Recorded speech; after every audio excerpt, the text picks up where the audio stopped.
और भजन के साथ साथ सभी भाई बहन अपने अपने इष्ट का ध्यान करेंगे।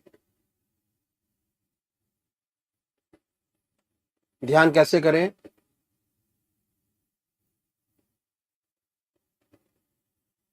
अखिल भारतीय संत मत सत्संग की तरीकत मैं आपके सामने रखता हूं।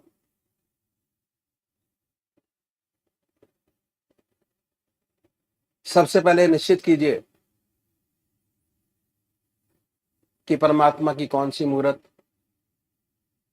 कौन सी सूरत, कौन सी शक्ल आपको सबसे ज्यादा प्यारी लगती है। मूर्ति।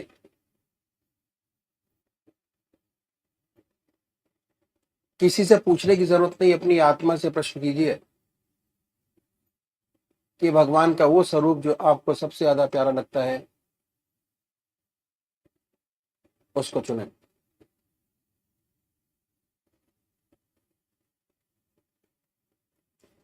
उसके बाद किस नाम से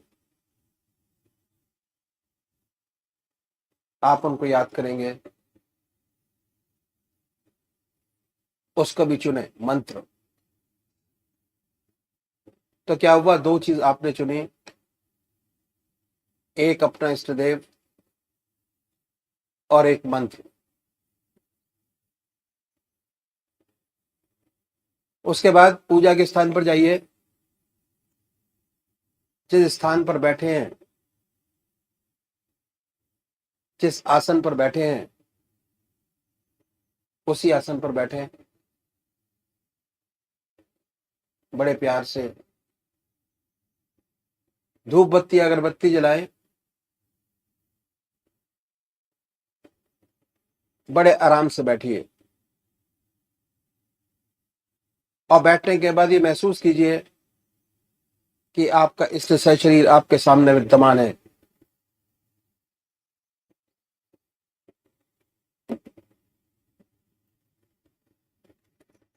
सशरीर भावना से अपने इष्ट को अपने सामने बनाए। बड़ी बड़ी आंखें हैं, गोल चेहरा है, जटाएं हैं,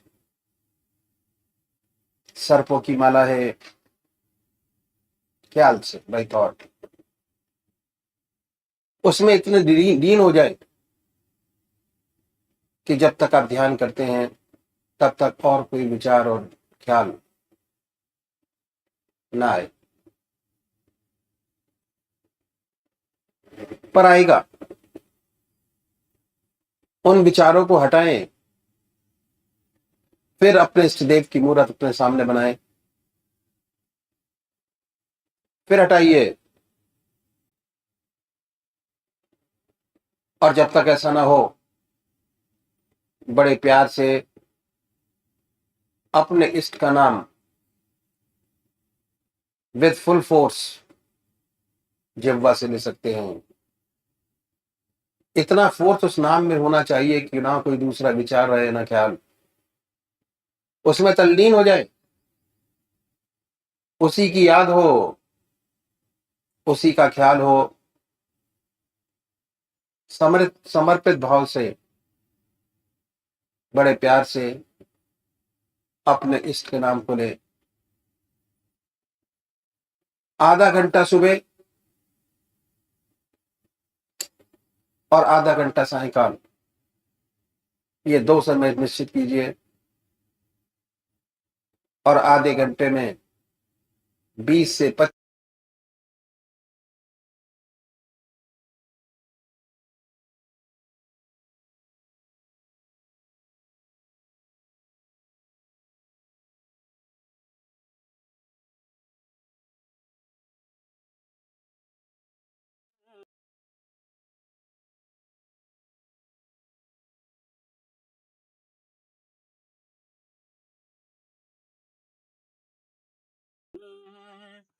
गुरुर्मूर्ति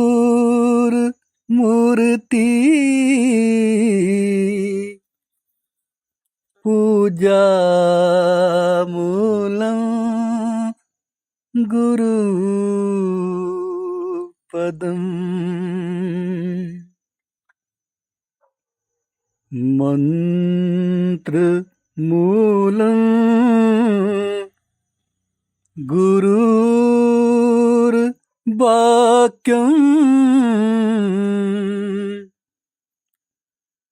मोक्षमूलम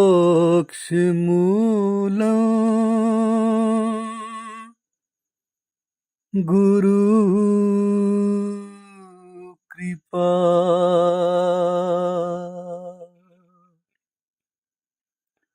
मोक्ष मूलम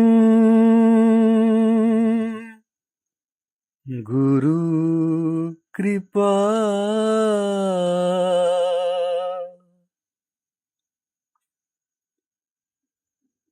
मैं अधम हूँ पतित हूँ पुरातन,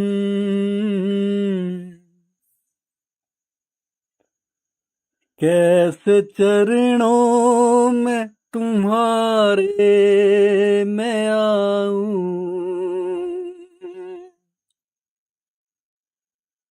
मैं अधम हूँ पतित हूँ पुरातन,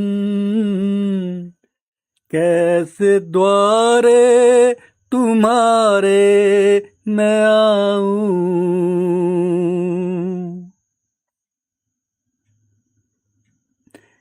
कैसे कदमों में बैठूं मैं गुरुवर, कैसे चरणों में ध्यान लगाऊं। कैसे कदमों में बैठूं मैं गुरुवर,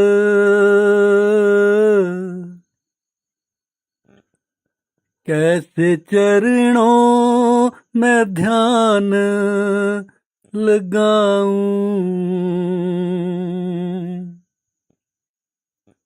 मैं अधम हूँ पतित हूँ पुरातन, कैसे द्वारे तुम्हारे मैं आऊं।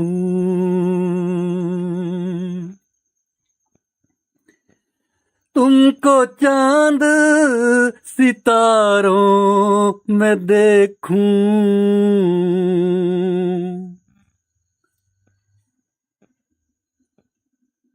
तुझको सारे नजारों में देखूं। तुमको चांद सितारों में देखूं, तुझको सारे नजारों में देखूं।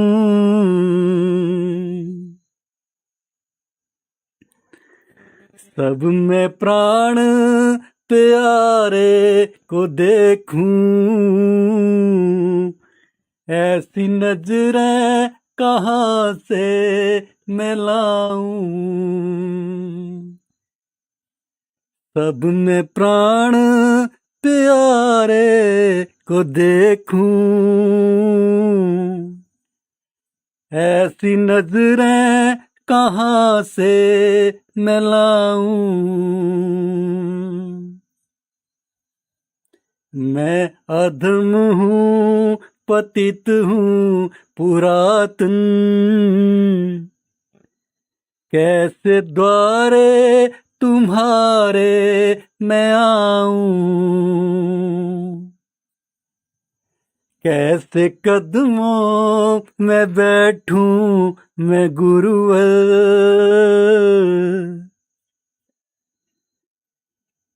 कैसे चरणों में ध्यान लगाऊं। मैं अधम हूँ पतित हूँ पुरातन, कैसे द्वारे तुम्हारे मैं आऊं।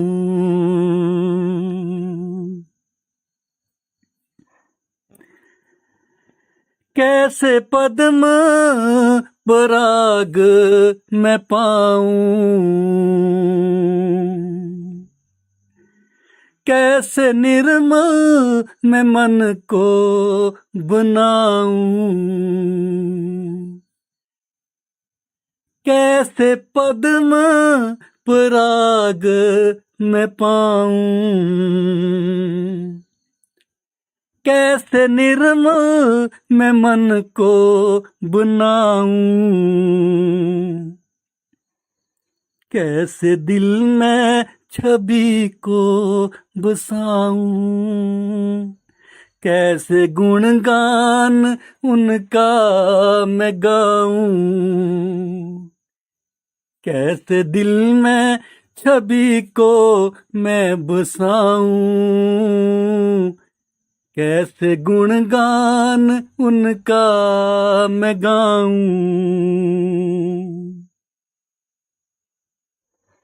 मैं अधम हूँ, पतित हूँ पुरातन, कैसे द्वारे तुम्हारे मैं आऊं,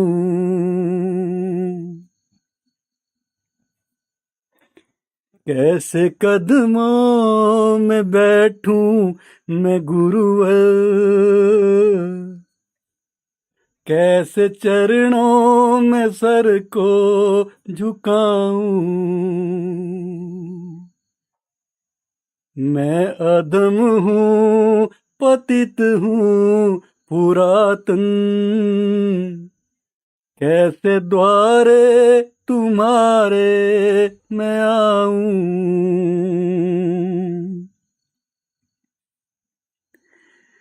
कैसे बन जाऊं प्रेम अधीरा,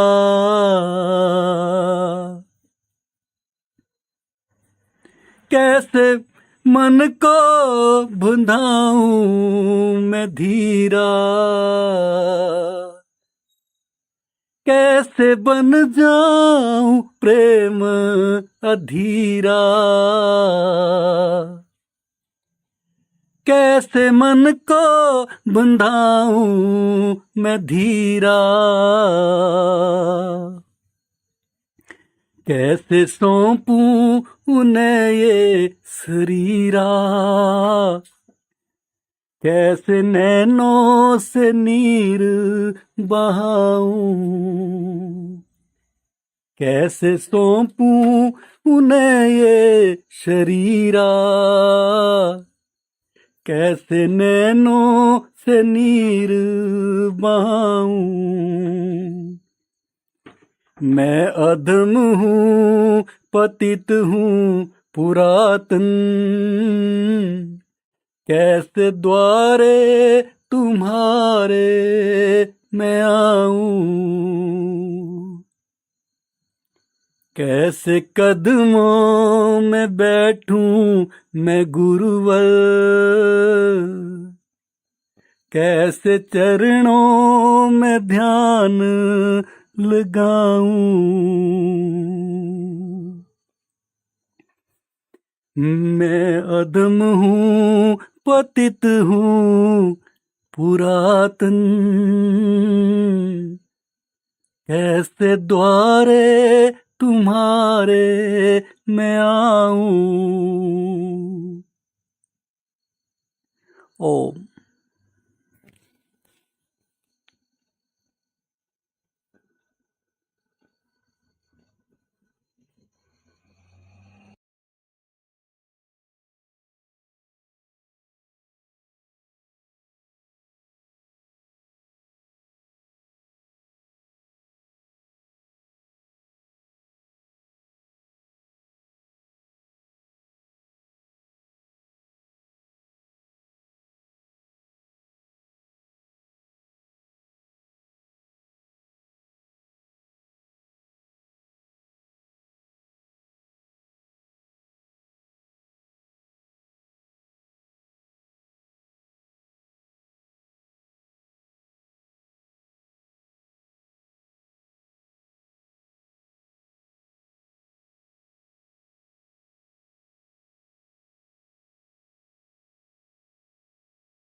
ओम जय सद्गुरुदेव जय पदशरणम।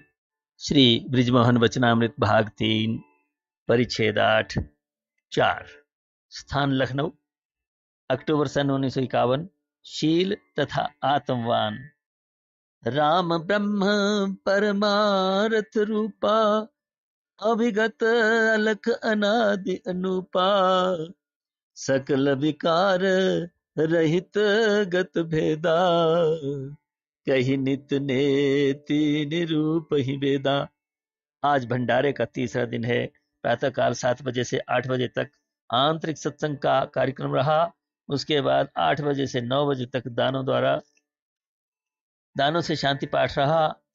प्रसाद वितरण के पश्चात 10 बजे श्री सद्गुरुदेव जी महाराज ने प्रवचन प्रारंभ किया। आपने फरमाया, शील का महत्व सदाचार से बड़ा है। शील का अर्थ इतना व्यापक और गंभीर है कि बुद्धि थक कर बैठ जाती है। उसे पूर्ण रूप से नहीं समझ पाती। शील का अर्थ इतना व्यापक और गंभीर है कि बुद्धि थक कर बैठ जाती है, उसे पूर्ण रूप से नहीं समझ पाती। कोई को अदब या नम्रता के नाम से पुकारते हैं, परंतु अदब या नम्रता का अर्थ संकुचित है। शील सर्वव्यापी है, जीवन के सब क्षेत्रों में उसकी पहुंच है।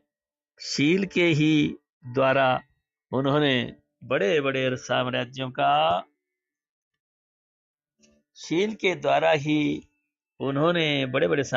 का संगठन किया। शील के द्वारा उन्होंने प्रजा का धारण किया। जब तक उनके शील था, उनके राज्य को कोई भी शत्रु डिगा न सका। शील की महिमा पर महाभारत में एक पूरा प्रकरण ही दिया हुआ है। शील के बिना कोई गुण हम में स्थायी रूप से नहीं टिक सकता।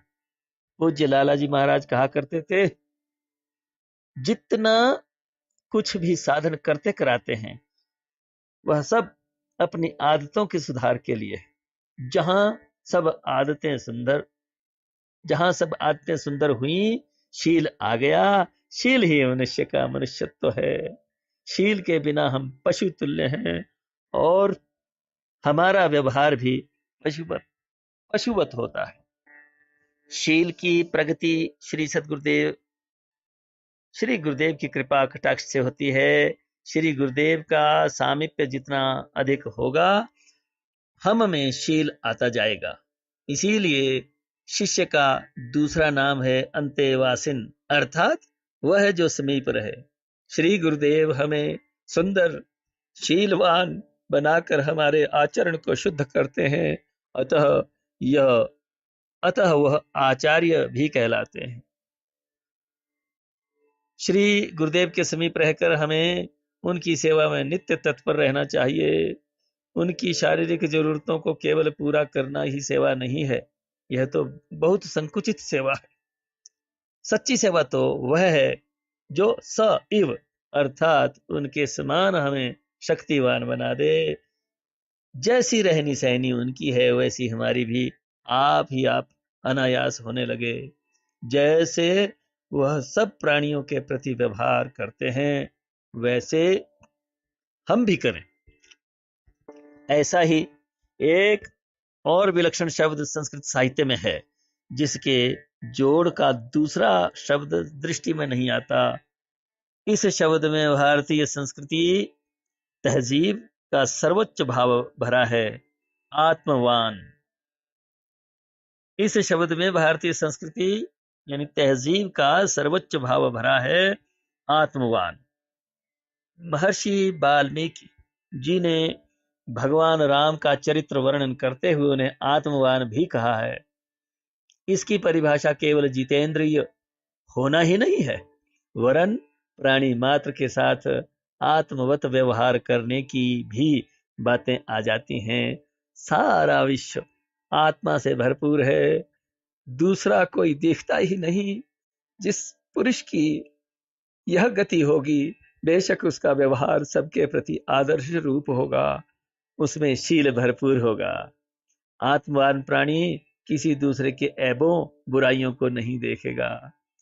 वह उन्हें अपना ही अवगुण जानकर सच्चे मन से हटाने की चेष्टा करेगा, और इस गुप्त रीति से कि दूसरे लोग जान ही ना पावेंगे, वह आत्मरस से ऐसा भरपूर है कि उसमें द्वेष की दृष्टि ही नहीं जा आती, तो फिर द्वेष कहां से हो। आत्मवान प्राणी सारे विश्व को अपने अधीन कर लेता है, प्रेम से सबको जीत लेता है। जहां उसका वास होता है वहां चारों ओर शांति का वायुमंडल स्थापित हो जाता है। पशु और पक्षी भी अपने स्वाभाविक बैर को भूल जाते हैं। चित्रकूट में राम जी के संसर्ग से कोल और भील भी सज्जन बन गए। आत्मवान प्राणी ज्ञान की चोटी पर नित्य स्थित है, उसमें सबका प्रेम भरा है, उसका होना ही जगत के लिए कल्याणकारी है। आत्मवान कैसे बने? पोथियों के पढ़ने पढ़ाने से नहीं, यज्ञादि के करने कराने से कोई आत्मवान नहीं बनता। श्री गुरु देव के पाद पद्मों में निवास करने से यह अनमोल रत्न प्राप्त होता है। श्री गुरुदेव के पाद पद्मों में निवास करने से यह अनमोल रत्न प्राप्त होता है। यह उनकी कृपा दृष्टि का प्रसाद होता है। आत्मवान बनने की पहली सीढ़ी यह है, जैसा व्यवहार हम गुरुदेव के प्रति करते हैं वैसा ही हम अन्य प्राणियों के प्रति भी करें। सबके साथ शील का बर्ताव करें, सब में अपने पूज्य गुरुदेव का प्रतिबिंब देखें। ऐसी रहनी हुई नहीं कि गुरु कृपा से आत्मरस हृदय में प्रकट हो जाता है, दुई का पर्दा फटने लग जाता है, चरित्र सुंदर और सुडौल बन जाता है। अतः श्री सद्गुरुदेव जी की कृपा ही मुख्य है।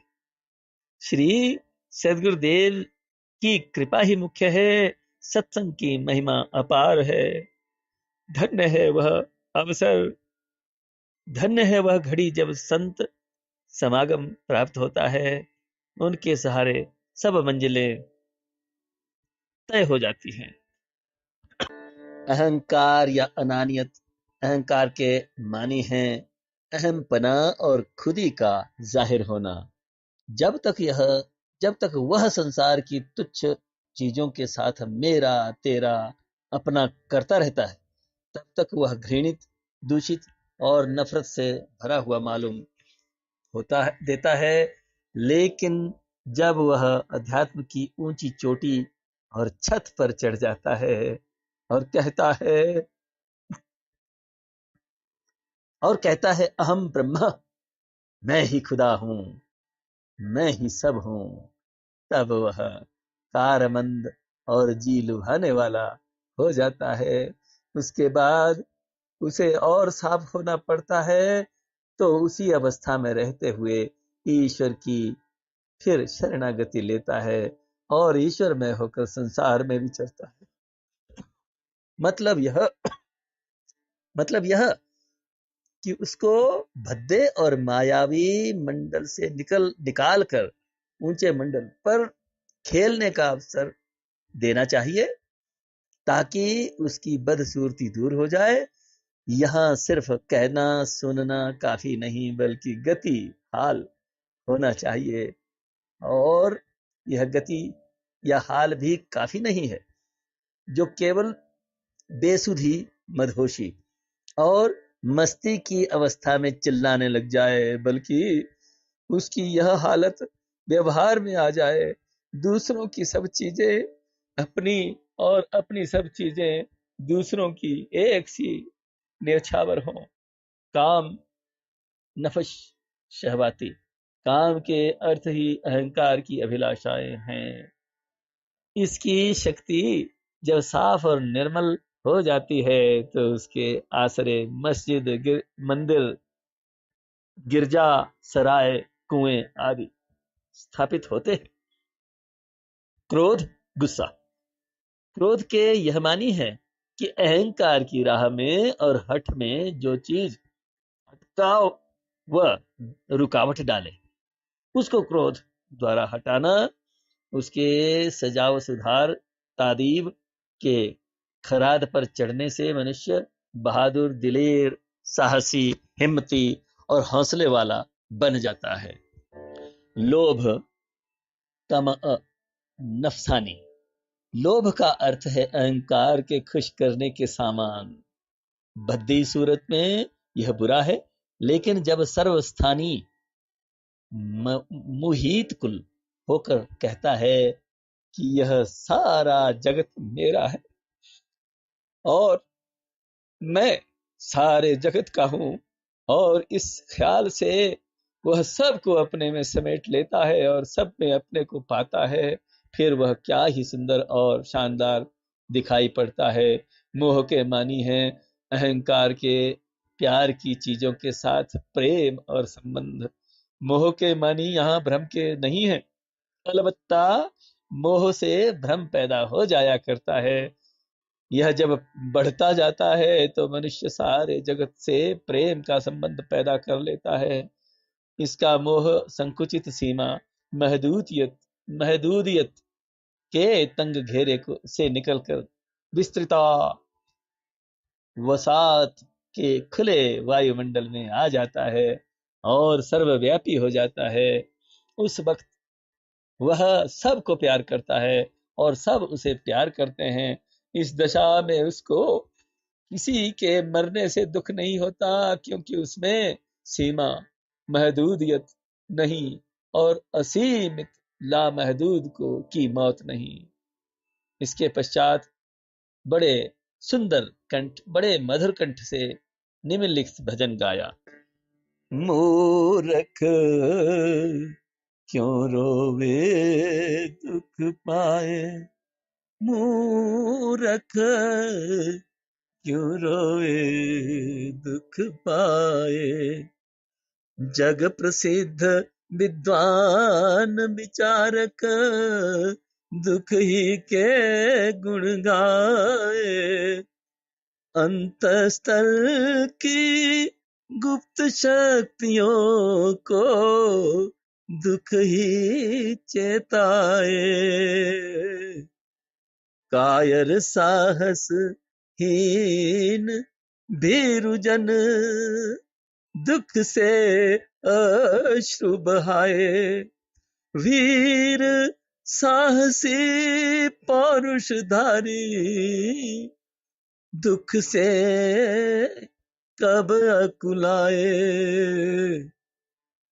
अस्त्र शस्त्र काई खा जाए, सुख में धरे धराए। धन्य धन्य है दुख को सोना कुंदन होयत पाए। मूर्ख क्यों रोए दुख पाए।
हे दीनबंधु दयालु भगवान दुख भय संशय हरन जगमोह जाल कर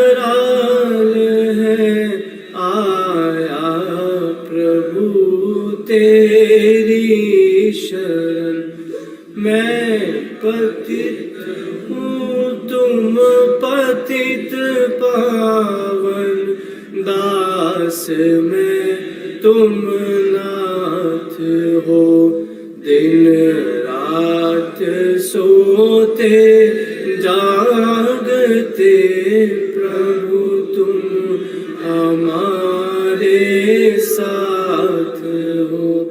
भव जाल से अति त्रसित हूँ, करता बने कोई पिता, कर जोड़ कर अति दीनता से नाथ यह वर मांगता। गुरु के चरण में प्रेम और गुरु भक्ति मुझको दीजिए, श्रद्धा बड़े गुरुदेव में ऐसा अनुग्रह कीजिए। सर्वस्व अर्पण कर सकूं प्रीति बड़े गुरुदेव पर, जो ही भूमि पर गुरु चरण हो, आंखें बिछाऊं गौर कर, बोलूं तो गुरु चर्चा करूं, और मौन पर गुरु ज्ञान हो। सोते में गुरु का स्वप्न हो, जगते में गुरु का ध्यान हो।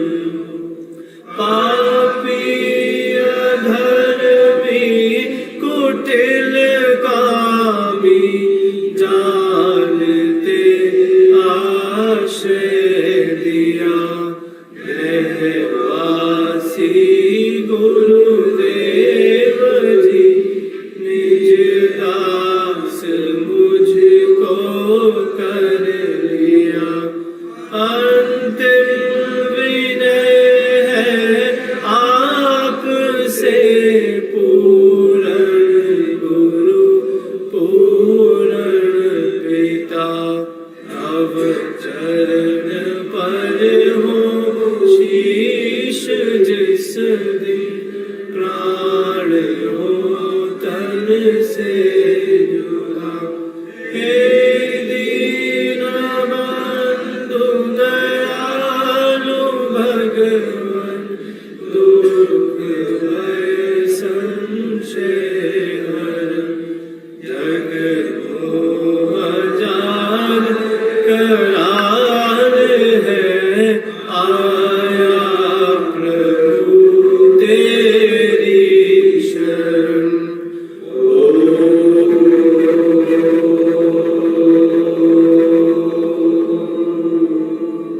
शांति शांति शांति।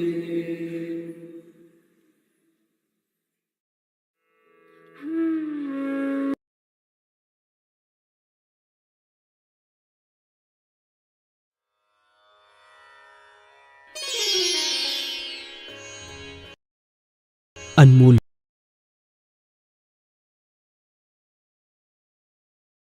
वचन अखिल भारतीय संत मत सत्संग के संस्थापक और गृहस्थ में आनंद योग के जनक परम संत महात्मा परम पूज्य श्री यशपाल जी महाराज अर्थात परम पूज्य भाई साहब जी द्वारा प्रतिपादित इन अनमोल वचनों का पालन करना अति आवश्यक है। गुरु मेरा ये वचन पार हमारी गृहस्थ आदत है। गुरु भगवंत, गुरु मेरी पूजा, गुरु गोविंद, गुरु मेरा पार ब्रह्म, गुरु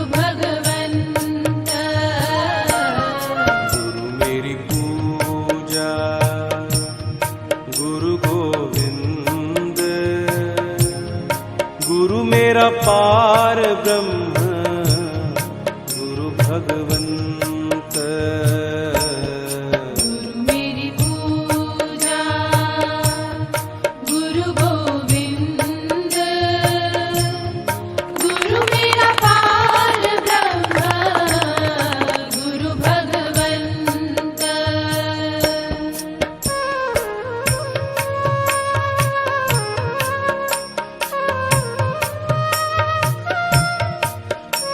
ऐसे रहूं जैसे गल में कमल का फूल खिल देना, अब तक जो निभाया है आगे भी निभा देना। इतना ज़्यादा लोगों ने इंटरेस्ट लिया और फैला, तो जो सत्संग का श्रेय जाता है जी, है ना, वो तो एक सुदर्शन जी के फादर को जाता है। ठीक है। दूसरा अमरनाथ शर्मा जी, एएन शर्मा जी को जाता है।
जित बिठरावे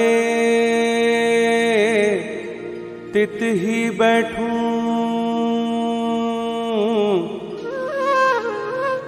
जो पहरावे सोई सोई पहरूं। मेरी उनकी प्रीत पुरानी, बेचे तो बिक।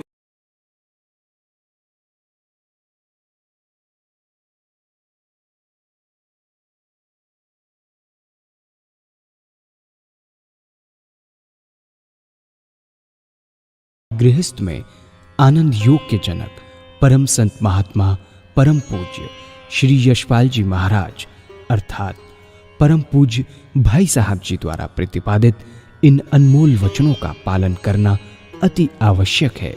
ये वचन हमारी गृहस्थ आध्यात्मिक साधना के लिए मूलभूत सिद्धांत हैं, जो इस प्रकार हैं। हम दुनिया की हर चीज की कीमत आंकते हैं, अपने मानव जीवन की कीमत भी जानें व परमात्मा की प्राप्ति हेतु साधना करें। मनुष्य योनि एक उपहार है, इसीलिए परमात्मा को धन्यवाद देते हुए आधा घंटा प्रातःकाल, आधा घंटा सायंकाल पूजा अवश्य करें। सत्संग, सतनाम व सद्गुरु को प्राथमिकता देते हुए इसी के आधार पर ध्यान योगाभ्यास अवश्य करें व गृहस्थ के कार्यों को परमात्मा का कार्य समझकर उसी की याद में संपन्न करें। हर समय ये ध्यान रहे कि गुरु कृपा द्वारा परमात्मा की पवित्र सत्ता का हमारी आत्मा में वास है, अतः मन में निरंतर अपने इष्ट देव का जाप करें।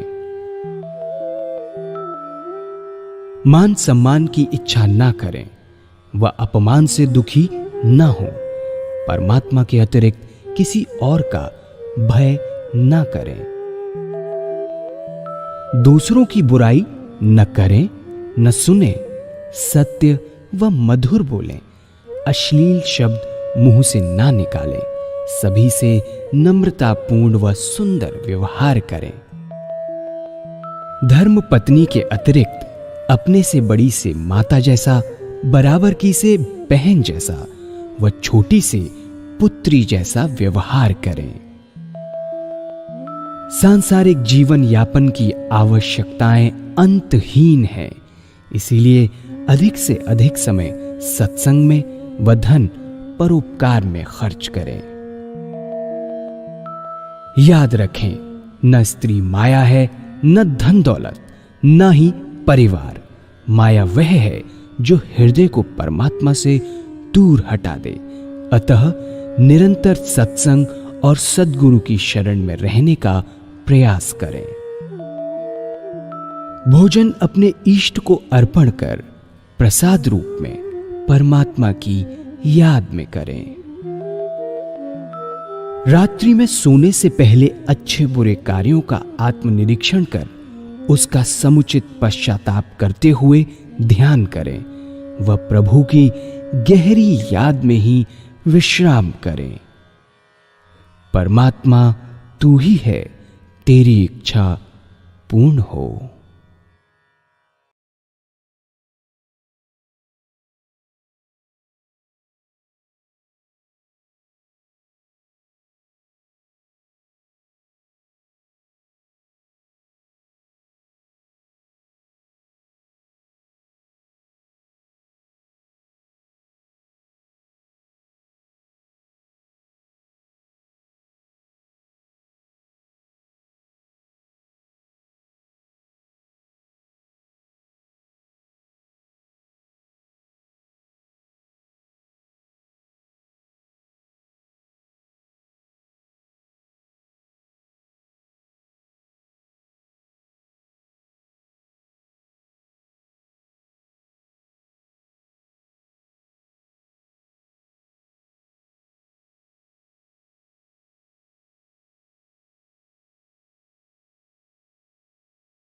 जय सद्गुरुदेव, जय पद शरणं।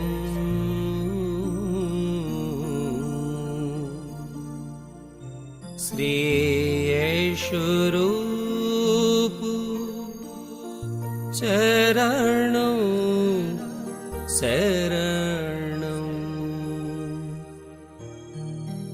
जय सद्गुरुदेव, जय पद शरणं।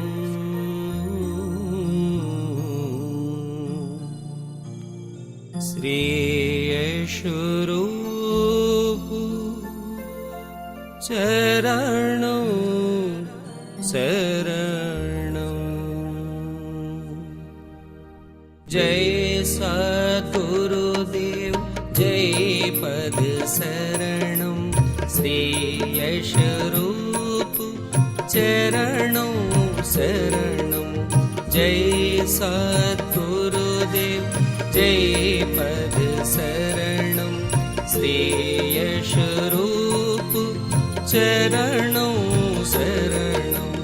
जय सद्गुरुदेव, जय पद शरणं। श्रेयस्वरूप चरणं शरणं। जय सद्गुरुदेव,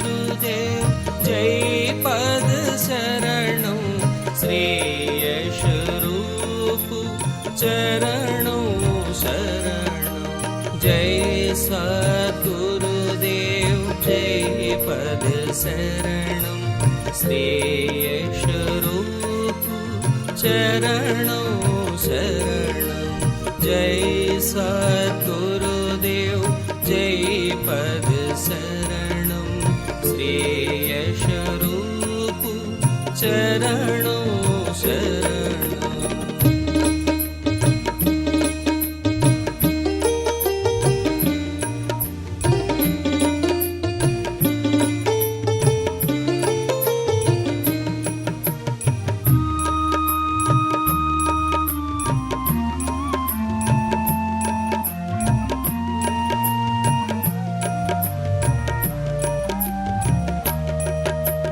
जय सद्गुरुदेव जय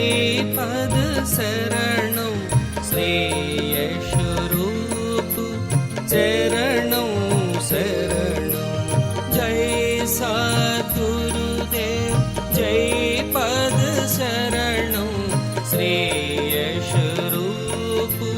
चरणों शरणं जय सद्गुरुदेव जय पद शरणं श्रेयशरूप चरणों शरणं जय सद्गुरुदेव जय पद शरणं श्रेयशरूप चरणों शरणं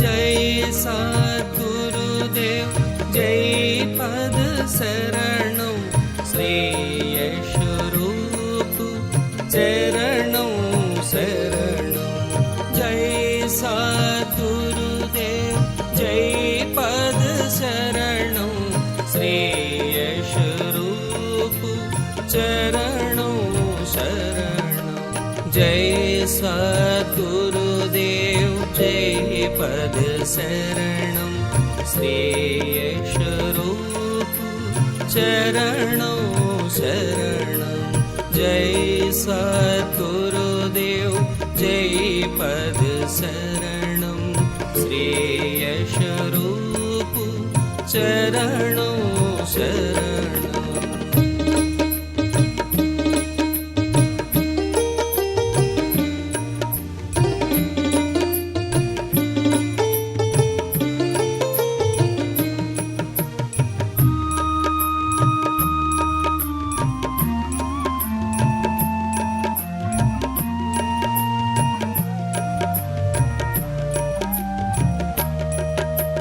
जय सद्गुरुदेव जय पद शरणं श्रेयशरूप चरणों शरणं जय सद्गुरुदेव जय पद शरणं श्रेयशरूप चरणों शरणं जय सद्गुरुदेव जय पद शरणं श्रेयशरूप चरणों शरणं जय सद्गुरुदेव जय पद शरणं श्रेयशरूप चरणों शरणं जय सद्गुरुदेव जय पद शरणं श्रेयशरूप चरणों शरणं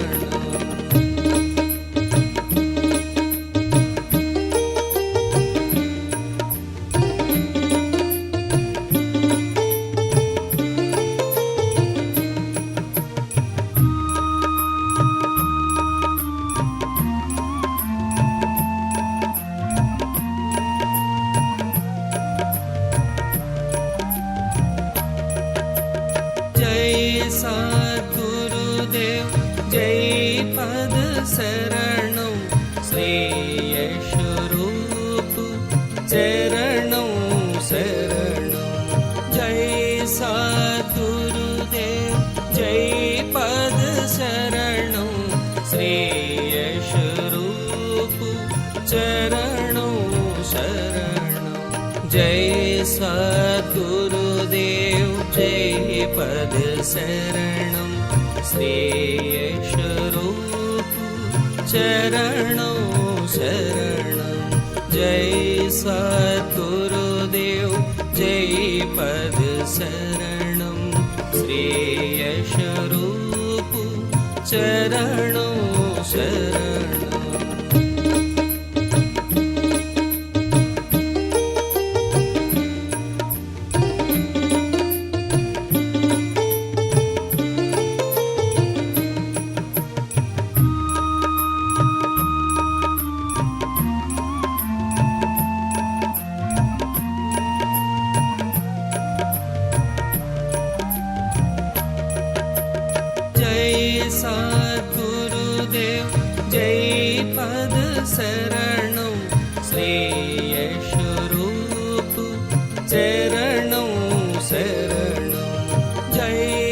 सद्गुरुदेव जय पद शरणं श्रेयस्वरूप चरणों शरणं जय सद्गुरुदेव जय पद शरणं श्रेयस्वरूप चरणों शरणं जय सद्गुरुदेव जय पद शरणं श्रेयस्वरूप चरणों शरणं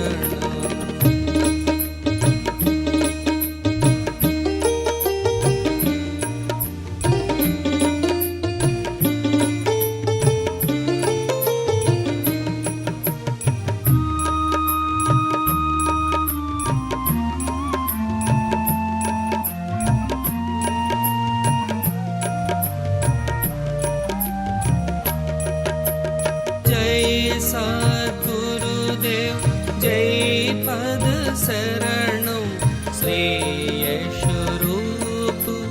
चरणों शरणं सद्गुरुदेव जय पद शरणं श्रेयस्वरूप चरणों शरणं जय सद्गुरुदेव जय पद शरणं श्रेयस्वरूप चरणों शरणं जय सद्गुरुदेव जय पद शरणं श्रेयस्वरूप चरणों शरणं जय सद्गुरुदेव जय पद शरणं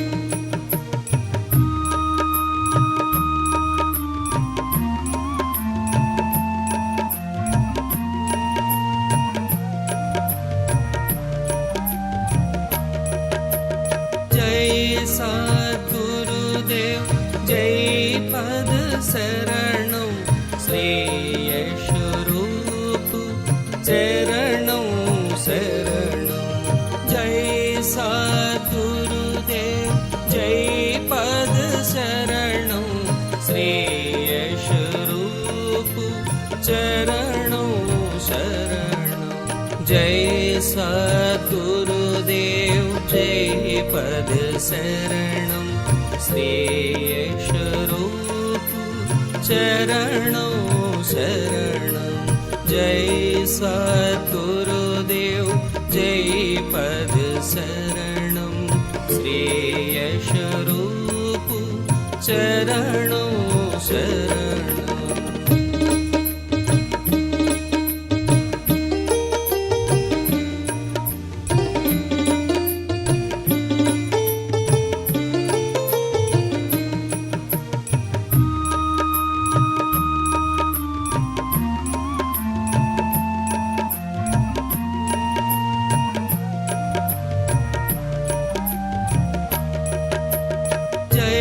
सद्गुरुदेव जय पद शरणं श्रेयस्वरूप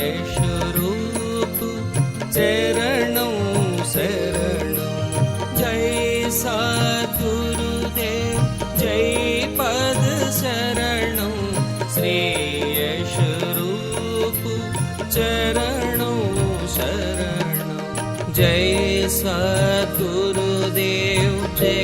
पद शरणं श्रेयस्वरूप चरणों शरणं जय सद्गुरुदेव जय पद शरणं श्रेयस्वरूप चरणों शरणं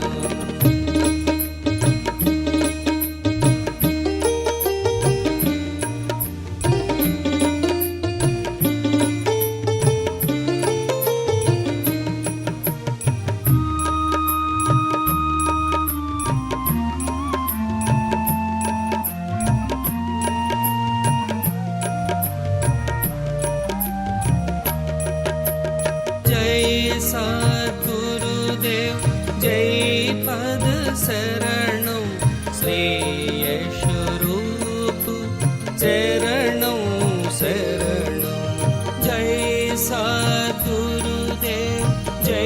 पद शरणं श्रेयस्वरूप चरणों शरणं जय सद्गुरुदेव जय पद शरणं श्रेयस्वरूप चरणों शरणं जय सद्गुरुदेव जय पद शरणं श्रेयस्वरूप चरणों शरणं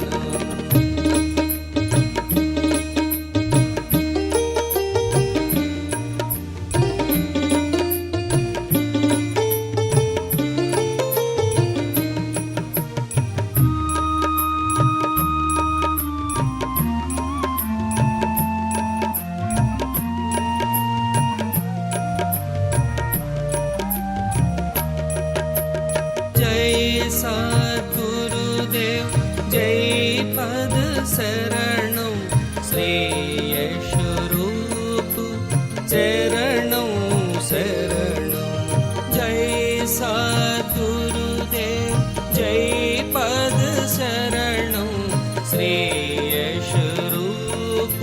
चरणों शरणं जय सद्गुरुदेव जय पद शरणं श्रेयस्वरूप चरणों शरणं जय सद्गुरुदेव जय पद शरणं श्रेयस्वरूप चरणों शरणं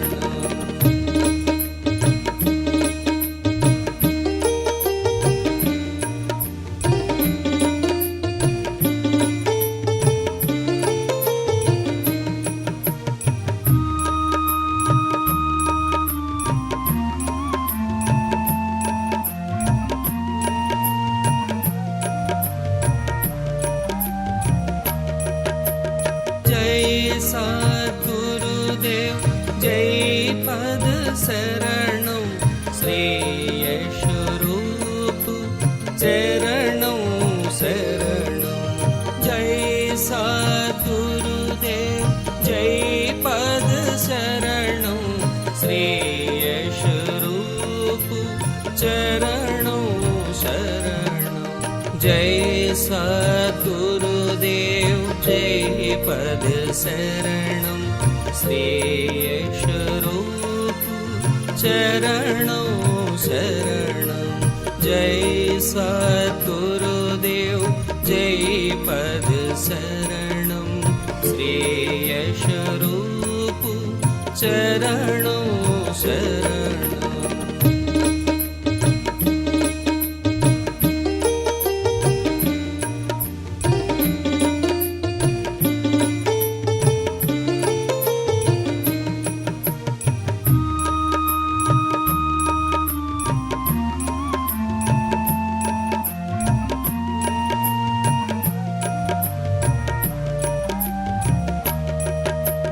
जय सद्गुरुदेव जय पद शरणं श्रेयस्वरूप चरणों शरणं जय सद्गुरुदेव जय पद शरणं श्रेयस्वरूप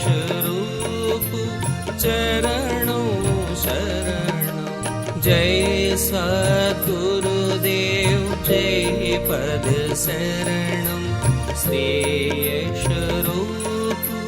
चरणों शरणं जय सद्गुरुदेव जय पद शरणं श्रेयस्वरूप चरणों शरणं